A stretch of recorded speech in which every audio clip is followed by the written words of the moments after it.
Of the Ad Podcast. We've got a super excited guest for you guys today, but if it's quickly not obvious, I'm at the NAMM show down in Anaheim today. Pay attention over the next couple of days. We'll have a bunch of cool interviews for you guys from music instrument marketers and artists and different people involved in the music industry. But that's not what we're here to talk about today. We have Dan Gilbert, who is co-founder and CEO of Brainlabs, a global performance marketing agency known for its data-driven approach and rapid growth. Since founding Brainlabs in the UK, Dan has helped scale the company into an international organization by blending rigorous experimentation, technology, and a strong people-first culture. He is widely recognized for pushing transparency, testing, and measurable impact in modern marketing. Dan, thanks so much for coming on, man. Thanks for having me, Dan. Pleasure to be here. Yeah, for sure. So I know I gave a little bit of the cliff notes quickly, to the audience, but why don't you tell me a little bit about yourself? Where'd you grow up? Where'd you study? How'd you get into the marketing and advertising world? And you guys have been on quite a tear, coming into the US. So congratulations on all the success. But let's hear a little bit about your origin story. Thank you, brother. I started my career at this little company called Google, which I didn't even know. This was in 2011. I didn't know at that time that they even employed people, because it was kind of like just that box on the internet. You used to type things in there and get stuff back.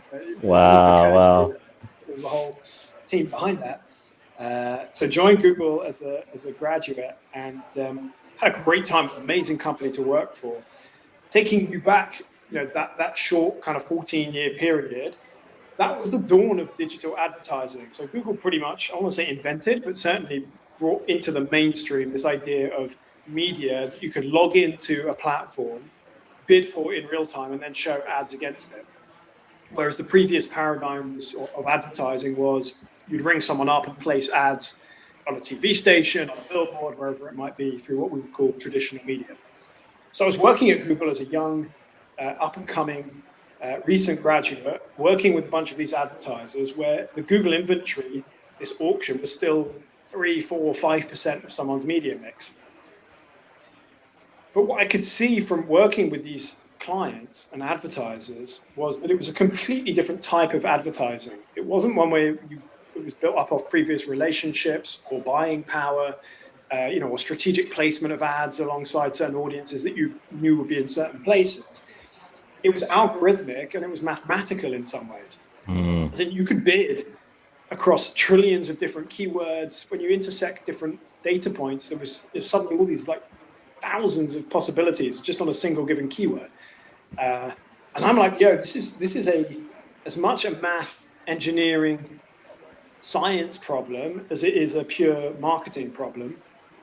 Why do none of my clients understand this? I keep saying you could split test this, or look at your data in a completely different way. And they're kind of like, oh, well, yeah, okay, sounds good. So that was when I just saw that opportunity to start Brainlabs, says it in the name, Brainlabs, smart people experimenting in a lab, and hired engineers, programmers, scientists, mathematicians, and so on, as well as marketers, and taught them this new type of marketing. It was obviously a great bet because that type of marketing grew substantially, and I should say the smart play was going into an industry that was growing. So we rode, fast forward 12, 13 years. That thesis has been a good one, grown to about 1,000 people, and done so by delivering measurable revenue impact for our clients. We're independent, so it's not like the clients have to work with us. They get great results and they keep coming back. So that's why we've been able to expand. And as you said, enter the US, which is now our primary and home market. I've moved here, and it's more than half of our business. So wow, that's amazing. Great ride. Yeah, it's been That's fun. Awesome. So where are you sitting right now? Are you in New York or San Francisco? Yeah, Florida. Okay. Oh, so you're in Florida. Okay. Well, a lot of people moving to Florida these days, for better or for worse, right? Yeah. Let's go. Cool. Well, okay. So obviously you started out in the UK, and then now you've got a substantial portion of your business is here in the US. And you talk a lot about mathematics and data science and all the stuff that you learned at Google. Do you consider yourself more of a media agency, or do you guys have your own proprietary technology that sits on top of inventory, or do you guys just take that math-centric, performance-based approach to advertising? Like, how do you guys deliver those results? Is it smart media buyers, technology, a little bit of both? Yeah, smart media buying is enabled by great technology. We are in the media agency category, but probably not with all the same labels that you might attach to a traditional media agency, insofar as our business model has nothing to do with trading media. We don't buy and resell inventory and mark it up and make money in that way. But we do purchase full funnel media, so we can deploy media campaigns for clients. Already embedded within the term media agency is some level of confusion, in as much as the media agencies are not really agencies, right? Agencies act on behalf of someone else in their own interest, which is not possible if you're buying, packaging, and reselling media, right? Like your incentive mechanic is not ours, which is one fundamental question, which always has been since we started and is today, which is, given constraints on budget or given $100, how can we maximize the revenue that we deliver for the clients that we're working with? And there might be some nuance on whether that's short-term revenue, medium-term, long-term, and how you kind of split that. But that is the fundamental question. You cannot answer that question if that's at odds with how you make money as a business. And have a conflict around that, which is how like 90% of the industry works, which is insane if you ask me. People still buy it, so that's also why we're still appealing to the right kind of advertising. Yeah, that's interesting. I mean, you've obviously hit on some major notes, which is, the transparency of, the agency models, the fact that a lot of these bigger companies are, double dipping, so to speak, with, having a fees-based model to staff and build out the team, but then they're finding partnerships with platforms or publishers that give them scale, but then they're making an additional revenue stream off of those. So the incentives can be misaligned. What do you say to the other side of the industry that says, the brands have some fault here? Because if you look at the current procurement, world where, Cara has to take General Motors with no fees for 2 years, they don't really leave the agencies with a lot of options to, staff their business. So it's kind of like, the procurement people kind of like pinch their nose and look the other way, and they say, all right, as long as I get what I want, as long as I can show savings to my CFO and my CEO, you guys figure out how to make money, and then I don't have to worry about it. No, you tapped into something that took me way too long to figure out, which is I used to think that clients maybe didn't know what was going on, which is not correct. I think most instances they know this is happening. It's just a tax that you have to pay for not being able to appoint an agency that doesn't do that. It's either a tax on not knowing, right? So you pay the tax because you don't know that it's happening, or it's a tax that you're willing to pay because it's the only way you can get something signed off internally, because your teams are so mismanaged and misaligned that if you can show that you're not paying any fees for an agency, even if you're paying double for media that's not aligned with you, then it still looks cheaper and feels cheaper, and it's the only way you can get past procurement. So I think it's that sort of tax, for a business owner or a CEO or someone that's really plugged into value that looks at everything, they would never look at it in that way, right? I would never procure an agency that is giving me a discount over here, but is charging me 5x over here. I can put those two pieces together quite easily. So in mid-market, smart, founder-led or PE-led businesses, we don't have much friction. I think it's with the global procurement-led processes where they often know it's happening, but they kind of wear different hats, and then procurement are trying to show savings, kind of like you described it, and you can show more savings through the media if it's done in a certain way that's guaranteed. So you kind of, it's that expression, you get the agency you deserve, right? So they're paying for it, right? They're not getting the best. They're not getting the best of the business, right? They don't want to work with independents like us or some of the other brilliant players in our cohort. By the way, I don't want to imply that we're the only ones. There's this whole new generation of excellent agencies that are entirely transparent. But yeah, it's kind of odd and weird that we're still having that conversation. But I eventually came to realize that it is what it is. There's a group of advertisers that are going to continue buying in that way. We're not a great agency for them. They're not great clients for us. That's cool.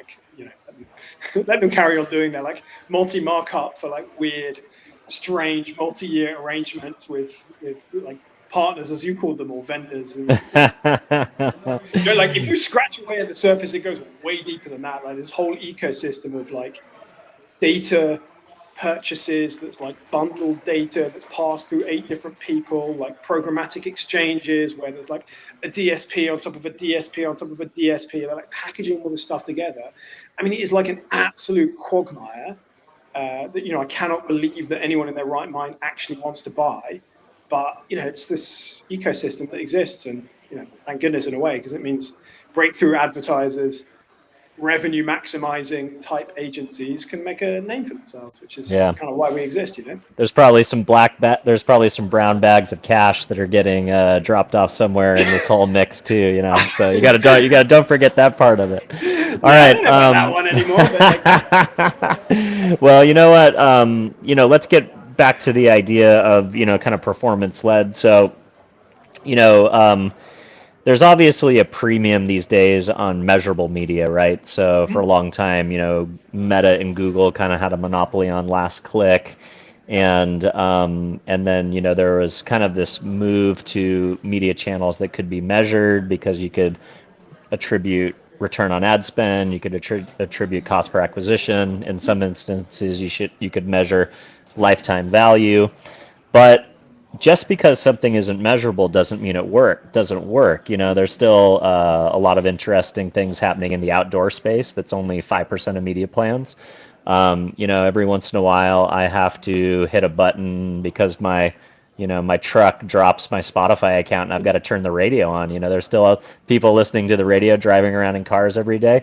So do you think the performance marketers have swung too far in the direction of measurement and maybe lost out on some opportunities for channels that brand build and channels that still work? They're just not as measurable. Good questions, Dylan. Yo, man, you know your stuff. I think the OGs, or the people that really understood measurement in the first instance, never fell for that trap that Facebook, Google, etc. were performance marketing because they could be measured. Everything you described can be measured. It's just easier to measure the Facebook and the Google stuff, right? It's easier to point. So it's laziness, really. Laziness. Like, I don't want to be too harsh, right? But to a certain degree, it's kind of there. It's ready-made for you, and there's not really much data science required to extract the value of what those channels can do.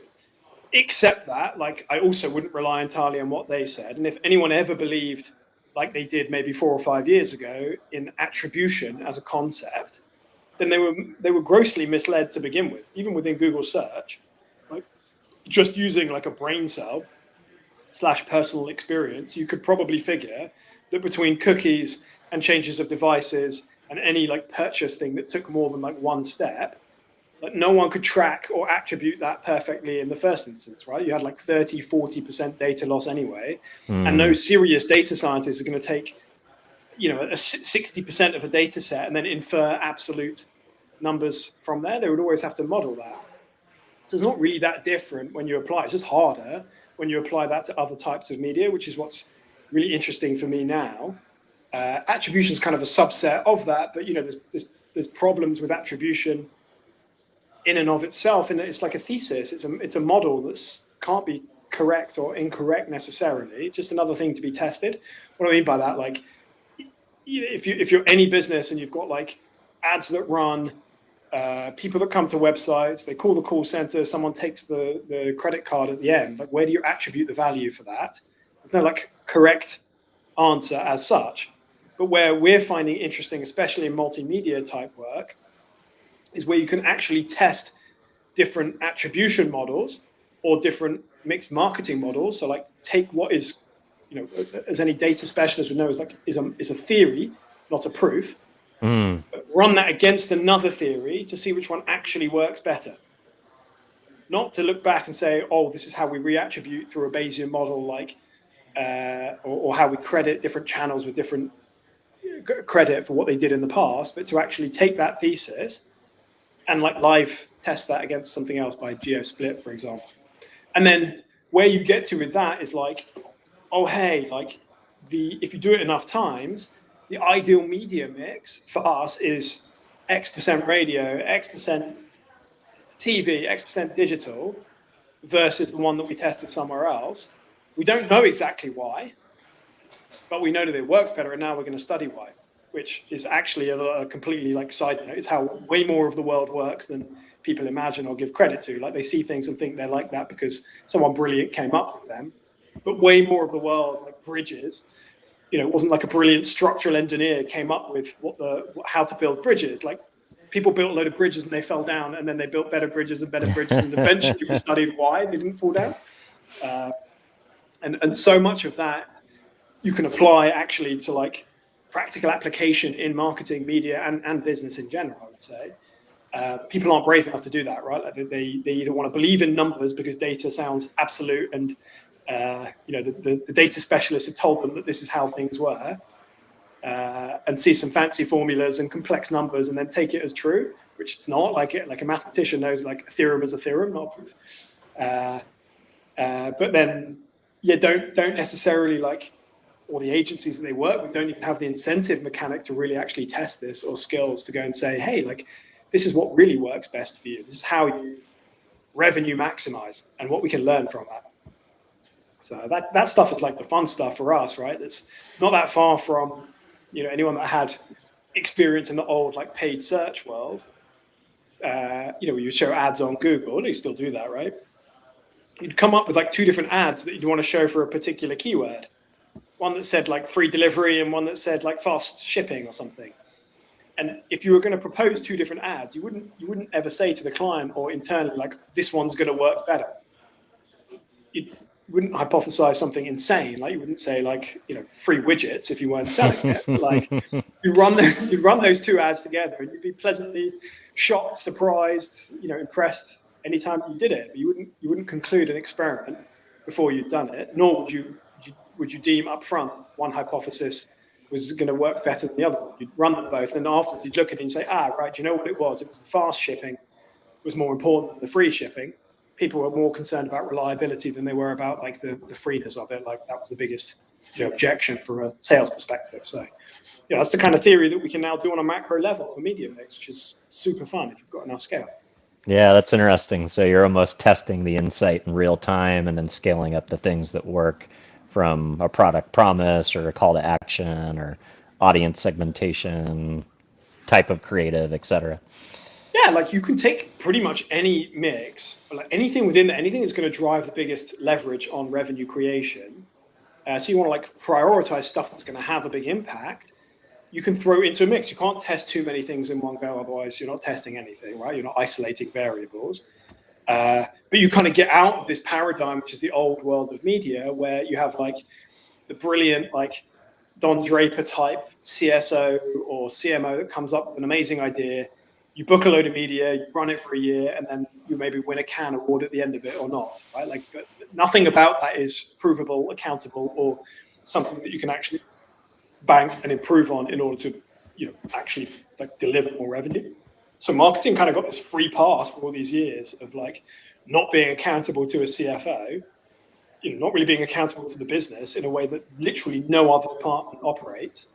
And like now I think there's a big reckoning, which, you know, is kind of taking the form that you're describing, except like now you can measure outdoor and you can measure TV and all the parts that you described. More difficult and more longer time periods required, but definitely like worth attacking and not giving up on, for sure. Yeah, I love that. So in a world that AI is providing the toolkits to entrepreneurs, like I think there was this first revolution with direct consumer brands where, you know, you had maybe 3 incumbents in the toilet paper space, and then all of a sudden there were 20. And then now AI is lowering the barrier to starting a company and being a solopreneur, so to speak, and maybe now you'll have 1,000 brands that are challenger brands in a category. When the barrier to entry is getting lower and lower, and the only thing left is, you know, do consumers know who you are, and do you make them feel something? Do you see kind of maybe a repositioning of the pendulum back to clients investing in brand versus just performance? And I don't know, I've heard a lot of marketers talk about the idea that brand and performance shouldn't be decoupled, they should work together. So I'd be curious of your thoughts as AI delivers more and more opportunities for challenger brands to pop up. What should brands be thinking about to defend their territory? You're throwing lots of things at me at once. Firstly, I think brand versus performance is some like bullshit invention of the industry that like doesn't exist in my head. Like per earlier point, they're just like different measurement frameworks, right? Like one returns over a longer period and one returns over a shorter period. Like to imply that brand doesn't perform or that performance doesn't create brand experience is just incorrect, right? Like even if it's performance marketing, which is the one that they want to start, like traditional brand marketers want to denigrate. Like if you run a Google ad and you sell a product to someone, then you have like the potential for many, many more brand experiences as that person is now in your ecosystem, including how your product is packaged, how you communicate with them in email, et cetera, et cetera. But likewise, like the implication that people spend tons of money on brand marketing without any performance return is also incorrect, right? Like companies like Coca-Cola still exist if that were the case. They're just different measurement models in terms of return on ad spend, as it were, like when you're expecting someone to take action. So I think like return window is a way more useful model for looking at all of that, and brand versus performance is distracting. Like I've seen companies split into like the brand team versus the performance team. It's like, well, you're just creating a fake silo. You're not helping anyone. Like if they wanted to split between like long-term advertising and shorter focused advertising, then like fair enough, right? Like that's kind of that's the delineation I would make personally. But like to separate them, I don't really understand. Like you should be looking at those in conjunction. As for the AI barriers to entry, I mean, I don't know that they necessarily reduce the barriers to entry as such. Like I think we've seen already over the last 20 years, like barriers to entry through the internet have dropped so much that I don't know that was necessary. I'm not sure how AI changes things other than one of the barriers changing, which is, as you're seeing in like a bunch of the vibe coding platforms, is that it's much easier to build stuff now. Way easier to build stuff. I was saying much, that's an understatement of the century. Like you can build stuff in 20 minutes that you used to need a whole engineering team to build in the past.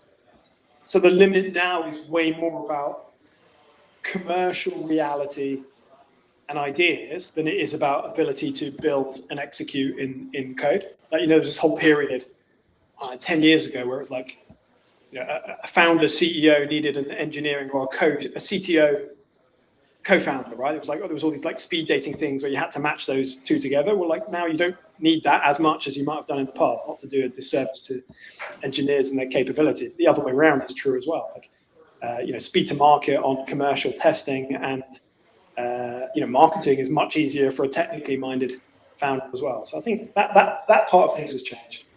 I think like barriers to entry have been pretty low for quite some time. We live in amazing times where anyone can create a company. Like, it's really cool, like, and access the world. Yeah, I think of it from the perspective of creative. I had an idea for my little sales consultancy for an ad that I wanted to make, rolling around in the back of my head for many years. And I always kind of pushed it off. I was like, that's going to cost me like $10,000 to shoot that ad. And then, over the Christmas vacation, I was like, wait a minute, I wonder if I could go on Adobe Firefly and just make this ad myself. And I got pretty damn close to something I was willing to put out there and put some money behind. So, I think the creative piece is interesting. And then also, UGC is pretty wild. My daughter just walked into the living room when I was watching TV last night, and she's like, hey, look at this app I found. I can make up to $1,000 creating user-generated content. And she's 12 years old, right? So I was like, all right, go for it, sweetie. Like, fire it up. So, like the idea of like who's an influencer and who's a creator and how fast can you spin up lots and lots of pieces of content are so it's such table stakes now. I think, that is where I think both AI, but maybe like equally like UGC and the idea that everybody's a creator now. I mean, I boosted one of my own posts on LinkedIn, and I got to interview the CMO of Dan and Yogurt, the CMO of Prudential, insurance and Mark Penn, the founder of Stagwell, the fifth largest agency in the world, by spending $500. So yeah, it's an interesting world. All Yeah, right. it is. I'd love to, on the AI side of things, last year I felt like was kind of the hype cycle of AI. Everybody was saying they had it. Everybody was saying they were using it. I love asking agency leaders, what's the most practical impact of AI on your business in the last year? Practical impact. I think the application of agents to day-to-day work is where we're seeing the biggest. It's tough, right? Because for us, there's two parts to it. There's the product-facing side of our business where we're helping clients optimize their rankings within the AI engines. Like that's our actual what we're delivering for clients. So that's hugely impactful in as much as that's our fastest growing revenue line. It's like Wow. tripled in 2 years. Yeah, That's what they call AEO or whatever. Yeah, we're calling it AI visibility or AI SEO for the kind of portion where you optimize. But the thesis that we have on that long run is that there's a world in which you don't even go onto Google or you don't even go onto the internet anymore, but you just interact through your terminal. Like your chat becomes your terminal for the internet, and you don't need to go anywhere else, which sounds insane when you first hear of it. But when you consider, like in China, people interact, or 80% of the interactions are through WeChat, right? They don't really go onto websites as much as we do in the US. Wow. And they just log in through social, and then you click buy. If you see something you like, you press buy, and it comes to your house. Like it's not, it's like your kind of portal. So that could very conceivably happen, and it's already kind of how I'm using the internet through Claude or through Gemini, Copilot. It's like it knows you, it knows your preferences. You've stated all of those preferences. You're training it in what you prefer. Maybe not everyone's gone as far as like giving credit card details, but once the friction is removed and you realize how much easier it is than like typing it in a website, like re-verifying, it failing, refreshing the page and it losing all your data, like all this kind of thing, you just kind of opt in. So I think there's like the prize for brands being present in the chat is going to be huge. Like this is kind of like the early days of SEO, where the likes of a Zillow or an Expedia, it's not the case now, right? Like they're doing much bigger types of advertising, but they built their businesses off the back of like being the first, second, and third links on Google when everyone was there. It was like the homepage of the internet. The same thing could 100% happen with chat interfaces, whether it becomes the portal for the internet or just, let's say the discovery phase of everything that you do. That is going to be the absolute prime real estate for brands to appear in. If they don't appear there, then for many users, they will just not be discovered or not be visible, and no one will purchase from them or interact with them. So is that brand? Is it performance? Per my earlier point, don't know, don't care. We need to be there. Like our brands need to be there, especially as if you think about the emergence of chat, like a research tool companion. Like even if people are going to websites to transact, you're still relying on your chat to do like 90% of the thinking and research with you, which you might have done manually before or through friends, but now you kind of trust this AI assistant to do for you because it knows you really well. So that's like so critical. Like I think that'll be more than half of our business within a couple of years, which is kind of crazy to think about given we're already 1,000 people. So it's like that's kind of where we're making all of our investments. So to answer your question about the changes for us, that's obviously a big one. Like we're redeploying talent to learn about what's required and to build tools for clients to help them appear there. But then in all of our other media channels and for all of the media that we're delivering, we're also building agents, which is a development from our previous tech, to actually deliver work that was done by junior employees in the past. Thankfully, we're growing, so we haven't had to remove those junior employees. They just get to coordinate more agents, which is always kind of what I believe. Invest in more technology so that they can do more creative, strategic work. And that's the part. We've now got hundreds of agents that are doing, and still like say junior level work. It's not doing strategic thinking. I wouldn't trust like the AIs to run someone's marketing campaigns. But for basic stuff like research, for basic optimization, for scheduling stuff, it's amazing. Like this stuff is real. It's happening, and I really think that someone who's never programmed an agent or appointed an agent to do something at this point, or maybe I'll give them like another 3 to 6 months so that it's not pure hype cycle, will not have a job in marketing in 5 years' time. Wow, that's They a will bold be prediction. unemployed. I don't take any joy in, by the way. I just mean that the world is moving at a crazy rate.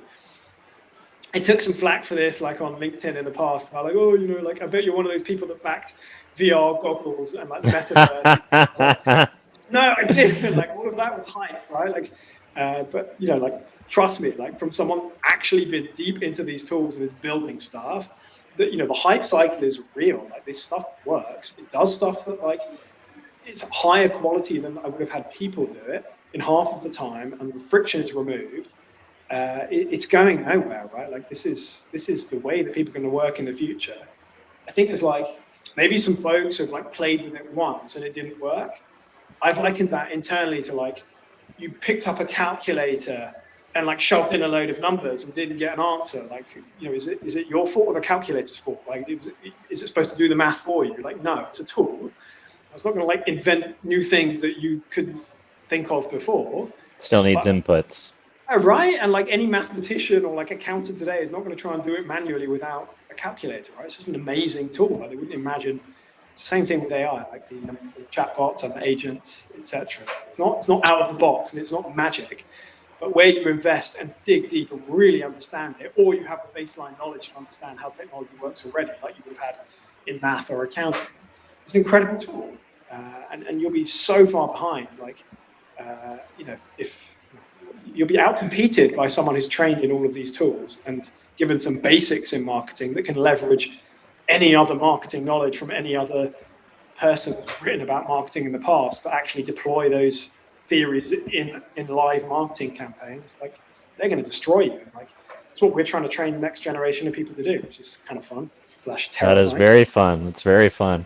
So I noticed in your wrapping off of the AI models or the LLMs that you use, Gemini, Claude, ChatGPT was missing from that group. But we have some news as of today.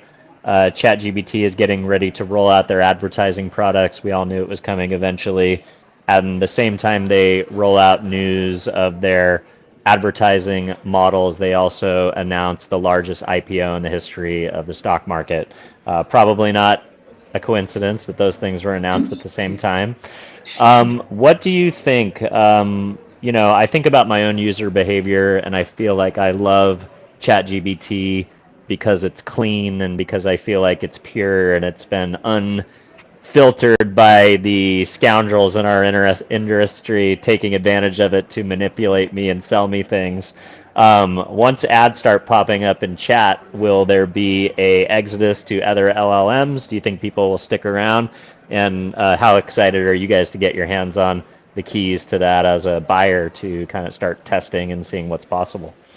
I got to decide how to play, how unhinged to be on this particular one. We're good friends now. I can tell you, it's not where it's at. No, I said, like I make it my business to like play around with all of these tools and understand what works and what doesn't. And like there was a phase, by the way, where like you were absolutely right. Like it was the most user friendly, it was the most seamless, it was the most frictionless, etc. And they've done a bunch of stuff where like I don't think they're keeping track with the other models. The other models have sped up, caught up if they were behind in the first place. And I think like the people in the know probably look at ChatGPT as a kind of as kind of the popular but not great tool. It's not just because of the LLM, because I think the LLMs, like a lot of them, have kind of converged and become quite similar in a way. It's more like the surrounding materials. So like creating memory in ChatGPT is really quite hard. Like it's not impossible, by the way. Like you can effectively like jam it to do this if you need to. But in something like Claude, it's way more intuitive. Like it can sit there as your kind of co-author and help you refine files, show you like what it understands about you or what it understands about the challenge that you're doing, and like really work with you to help improve over time. Which if you went down the rabbit hole with ChatGPT at any point, you would have realized like it's like quite hard to memory control. And then like over time, as you add to the context window, it just starts to hallucinate and like almost restart and like start all over again, which if you think about like with a human, like when you're training a graduate, you want them to improve over time, appreciate over time, not depreciate over time. That's an interesting insight. Yeah, it's kind of the more data you give it, the more confused it gets. Yeah, because like memory control, like what we forget as humans is a very, very important part like of how we actually become more productive. You have to learn what to ignore and what's not relevant in order to actually progress as a human. We can't remember everything. Otherwise, if you remembered a day in complete detail, as per a Borges short story, then it would take a whole day to remember, right? So Yeah, you'd spend a as whole day my wife tells me often, she's like, "How do you not remember that happened?" I was like, "Not mission critical, babe. Sorry." Oh, dang, I'll try that one. Why didn't you pick the kids up from school? Ah! So so I think that's good to know. I'm excited to, I guess I'm almost a little bit of a Luddite with that stuff. I think I get a user behavior with tech, and I just kind of burrow in and I stay loyal. And I have a chat GBT window open on like nine different Google accounts, and I'm always asking it different things in different contexts to what account I might be working on at the moment. But one thing that I thought was interesting, I got Meta specs for my Christmas present this year, and it's a great camera too for podcasts, and I can walk around the NAM show this afternoon and live stream and kind of show my audience Nice. what's going on from the showroom floor. But what I thought was really interesting is I had never considered using Meta AI, but because I have specs now I'm hardwired into their system because of a technology layer. How much do you think wearables and the tech that we actually interact with in the real world will then choose what AI platforms we use, and will that be a competitive advantage to gain market share? Yeah, super interesting, like the convergence of the hardware with the software. I don't know enough to predict it at this particular point in time, because there's another dimension to this as well. There's some moats that, like, for example, Google have, which is software based, not so much hardware based, but probably more, think about it more as hardware, like the kind of, your Drive and your emails, for example, where like native plugins to the history of all your emails is immensely useful immediately. So I don't know if you've ever been through this on like Gmail, but like you try and find something from a few years ago and you end up digging through senti threads and multiple replies. Now try going into, I think it might be like Gemini Enterprise Access. I'll have to check afterwards, but like in our version, I'm like, oh, hey, find me the cap table from this company that I looked at 10 years ago. And it's trawled through 100 threads and pulled out all of the right information instantly. That's a Wow. real, like for me, that was like, wow, like time saver extreme. I Well, think not to everyone, mention every YouTube video you ever watched, correct. Yeah, every exactly. location you Yeah. ever visited on a map. I mean, there's just so many touch points. Yeah. So I think like it's kind of a connected point to your hardware, which is like where do you store information? And that for me starts to be the part where you're getting the most out of LLMs is context engineering. So the meetings that you've been to, the podcasts that you've recorded, things that you've said, like all of that information is what actually guides you to get better answers or like premium answers. Like this is the level up from LLMs. It's like rather than using it like an enhanced version of Google, is re-engineering it so that it gives you answers that make sense within your context, right? Which is, for you, it would be like, bring an example, like what's a great podcast, right? You could ask that to 3 different LLMs and you'll get like 3 broadly similar answers, and you might say, oh, like Gemini's got the closest one, or like Grok's got the best one. Okay, fine, whatever. What's the best podcast? Or what's like the ideal way to run a podcast according to Dylan Conroy? Right now, we're looking at a completely different answer. That's just like mild context engineering with one like minor adjustment to the prompt. But it'll be a completely different answer, I hope, that would be based on your style, your best practice, like your learnings, the things that you think are important. That would not be the same as Joe Rogan, like, or whoever, right? Or just the average podcast, right? We'll start to come up with really specific pieces that are geared around the context that you've put in there. Now imagine just instead of that one name, like you're putting in like years and years and years worth of best practice of like, casual like improvements, tweaks, or like fine tuning, as I would call it. Now you're getting into the zone where it's not just an answer, like an average answer, it's your answer, which is like 10 times more powerful, which is why I said what I said about the The future being for the AI enhanced, not people that are still kind of chatting with ChatGPT. I love it. So what about chat's entry into advertising? Obviously, Google already builds their business on advertising. Grok, to some degree, has the same thing with Twitter, but it feels like advertising inside of ChatGPT will be more jarring than some of these other AIs that already have business models that are based on advertising, Meta, etc.